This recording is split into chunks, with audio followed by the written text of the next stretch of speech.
تبدیل کر دیں تو حکومت تبدیل بھی ہو جاتی ہے اور اس کے بعد نئے لوگ بھی آ جاتے ہیں جو امریکہ کے منظور نظر ہوتے ہیں.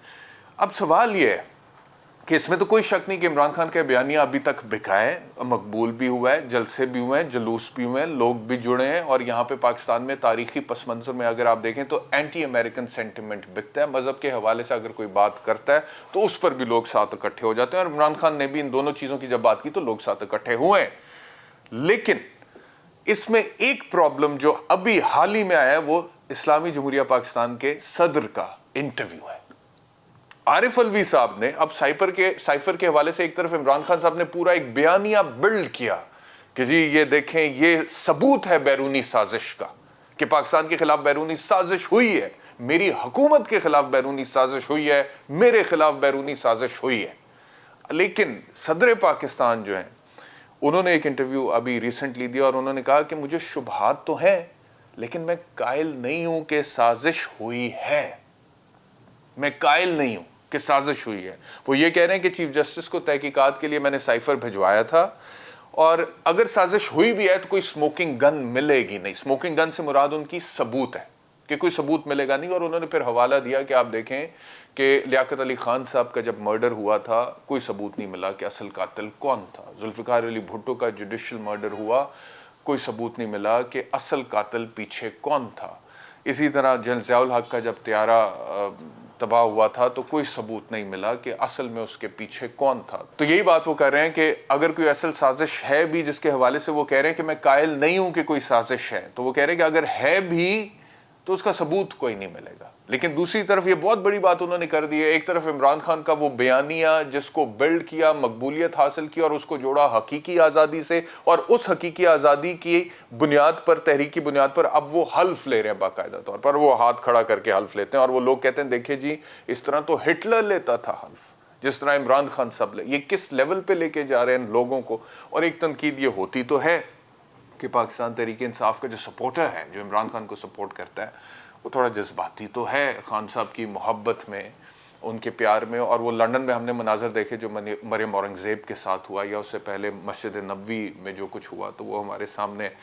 لیکن اب دیکھنا یہ ہے کہ یہ جو جتنی بھی بات ہو رہی ہے حقیقی آزادی کے حوالے سے, یہ لانگ مارچ اب لگ یہ رہا ہے کہ کیونکہ اب یہ حکومت تو کہہ چکی ہے کہ ہم اپنا ٹینیور پورا کریں گے, الیکشنز اپنی مدت پر ہوں گے, تو دس از انیویٹیبل ناؤ, یہ ناگزیر ہے کہ عمران خان اب لانگ مارچ کی طرف جائیں گے. وہ اس کی تیاری کر رہے ہیں, وہ مومنٹم بلڈ کر رہے ہیں, وہ لوگوں میں پیشن اگنائٹ کر رہے ہیں, وہ لوگوں سے حلف لے رہے ہیں تاکہ لوگ ان کے ساتھ جڑ جائیں. اور ان کے ذہن میں یہ بھی آپ یاد رکھیے, وہ پہلے بھی کہہ چکے ہیں کہ پہلے جب ہم نکلے تھے 25 مئی کو ہم واپس پھر چلے گئے تھے تو تب ہماری تیاری نہیں تھی, اس بار ہم تیاری سے آئیں گے. اب وہ تیاری کیا ہے, اس کی میرے خیال میں پہلا سٹیپ یہی تھا کہ وہ لوگوں کو مینٹلی پریپیئر کر رہے ہیں اس طرح کی حلف برداری کی تقریب سے کہ میں تب تک اپنے لیڈر عمران خان کا ساتھ دوں گا جب تک کہ مقاصد کا حصول نہیں ہو جاتا حقیقی آزادی کے حوالے سے.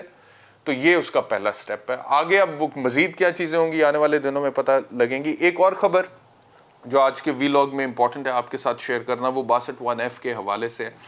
اور موجودہ وزیر قانون جو ہیں اعظم نذیر تار صاحب, انہوں نے کہا ہے کہ 62(1)F مکمل ختم ہونا چاہیے, اور یہ جو ہے یہ ٹھیک نہیں ہے. دس از اے ڈریکونین لا.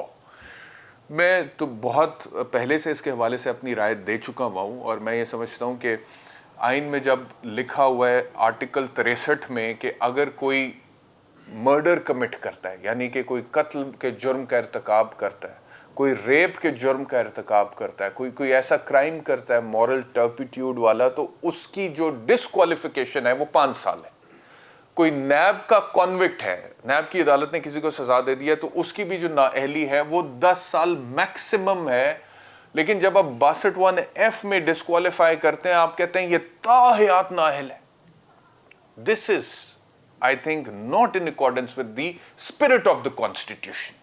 ہمارا جو قانون ہے, آئین ہے, یہ ایک تو اس کے ساتھ اسپرٹ میں نہیں ہے, ان کانسننس میں نہیں ہے. دوسرا میں آپ سے عرض کروں کہ جو اسلامک لا ہے اس کا جو اسپرٹ ہے, مجھے ذاتی طور پر میری رائے ہے کہ اس کے ساتھ بھی it is not in consonance with that, اس کے ساتھ بھی یہ کانٹرڈکٹ کرتا ہے. کیونکہ دیکھیں تاحیات کوئی انسان دوسرے انسان کے حوالے سے فیصلہ نہیں کر سکتا کہ یہ تاحیات نہ تو صادق ہے نہ امین ہے. اب چاہے اس کی زد میں کوئی بھی آ رہا ہے, میں یہ بات نہیں کر رہا کہ نواز شریف کی, عمران خان کے حوالے سے بھی تو ڈسکوالیفیکیشن کی بات ہو رہی ہے اور وہ کہہ رہے ہیں کہ نااہلی کی تلوار لٹک رہی ہے, چاہے وہ توشہ خانہ کا کیس ہے, چاہے وہ الیکشن کمیشن فارن فنڈنگ کا کیس ہے. اور ایک تازہ خبر آپ کو دیتا چلوں, ابھی جب میں آپ سے بات کر رہا ہوں تھوڑی دیر پہلے ایف آئی اے کے کارپوریٹ بینکنگ سرکل نے عمران خان اور دیگر پاکستان تحریک انصاف کے کچھ ممبران پر, رہنماؤں پر ایک پرچہ اور درج کر دیا ہے فارن فنڈنگ کیس کے حوالے سے. فارن فنڈنگ کیس کا فیصلہ الیکشن کمیشن آف پاکستان کی طرف سے پہلے تو آ چکا ہے اور یہ بات بھی ہو رہی تھی کہ نااہلی کی تلوار لٹک رہی ہے عمران خان صاحب پہ اس کے حوالے سے, لیکن ابھی ایک اور پرچہ درج ہو گیا. اور عمران خان صاحب جو کہتے تھے کہ 21 ایف آئی آرز میرے اوپر دی ہیں تو اس میں ایک اور ایف آئی آر کا آپ اضافہ کر لیں, یہ 22 ہو گئی ہیں. اور یہ فارن فنڈنگ کیس پر انہوں نے کہا ہے کہ جی یہ انہوں نے جیسے بھی فنڈز منگوائے تھے باہر سے یہ غیر قانونی تھے, اب یہ ایف آئی آر ہو چکی ہے. اب ظاہری بات ہے اس میں بھی عمران خان کی لیگل ٹیم جو ہیں ان کو فعال ہونا پڑے گا, بیل کروانی پڑے گی دیگر, اور پاکستان تحریک انصاف کے کچھ جو رہنما ہیں ان کو گرفتار بھی اسی میں کیا گیا. Coming back to 62(1)(f), 62(1)(f) میں نے کہا کہ اسلامک لا کا جو اسپرٹ ہے اس کے بھی یہ خلاف ہے, کیونکہ میں یہ سمجھتا ہوں کہ کوئی ایک انسان کسی دوسرے انسان کے حوالے سے یہ ججمنٹ, یہ رولنگ نہیں دے سکتا کہ یہ ساری زندگی کے لیے تاحیات نہ تو اب صادق ہے اور نہ ہی اب امین ہے. یہ دلوں کے حال کوئی انسان نہیں دیکھ سکتا, یہ اللہ رب العزت کی ذات ہی دیکھ سکتی ہے, وہ فیصلہ کر سکتی ہے. اور جب اس نے تا دم مرگ توبہ کا دروازہ کھلا رکھا ہوا ہے اور اس کے بعد وہ فیصلہ کرے گا کہ جی کون صادق ہے, کون امین ہے, کون سچا ہے, کون جھوٹا ہے, کون منافق ہے, کون قاتل ہے, کون گنہگار ہے, کس نے معافی مانگی تو صدق کے دل سے مانگی, اور کون اس کے بعد پھر تقویٰ کے راستے پر چلا تو صحیح طریقے سے چلا. یہ فیصلے تو اللہ رب العزت کی ذات نے کرنے. اور صادق اور امین کے القاب کہاں سے آئے ہیں یہ بھی آپ لوگوں کو معلوم ہے. 1400 سال پہلے سے جس شخصیت, مبارک شخصیت کے ساتھ وہ منسوب ہے یہ بھی آپ لوگوں کو معلوم. تو ہمارا عام انسانوں کا تو کوئی مقابلہ ہو ہی نہیں سکتا نا. یہ صادق اور امین کے القاب جو ہیں کسی ایک انسان کے اوپر کہ یہ صادق ہے, یہ امین ہے, ہم کہہ دیں ایک کو سرٹیفکیٹ دے دیں اور دوسرے کو کہیں کہ یہ تو ساری زندگی کے لیے اب نہیں ہے. تو this is very much against the spirit of the Islamic law as well. تو یہ جو بات ہے 62(1)(f) کے حوالے سے, ارسپیکٹو آف دا فیکٹ کہ اس کی زد میں پہلے نواز شریف صاحب آئے تھے اور اب عمران خان صاحب آ سکتے ہیں, میں ایک وکیل کی حیثیت سے میری رائے یہ ہے کہ یہ تشریح سپریم کورٹ کے اس فیصلے کی جس کو ہیڈ کر رہے تھے آصف سعید کھوسہ صاحب درست نہیں ہے اور یہ تبدیل ہونا چاہیے. اب اس کے 2-3 راستے ہیں, وہ کس طرح سے ہوگی وہ کسی اور ویلاگ میں کریں گے, لیکن اب تک کے لیے اتنا ہی. انشاءاللہ آئندہ دوبارہ آپ سے ملاقات ہوگی. اپنا خیال رکھیے. اللہ حافظ.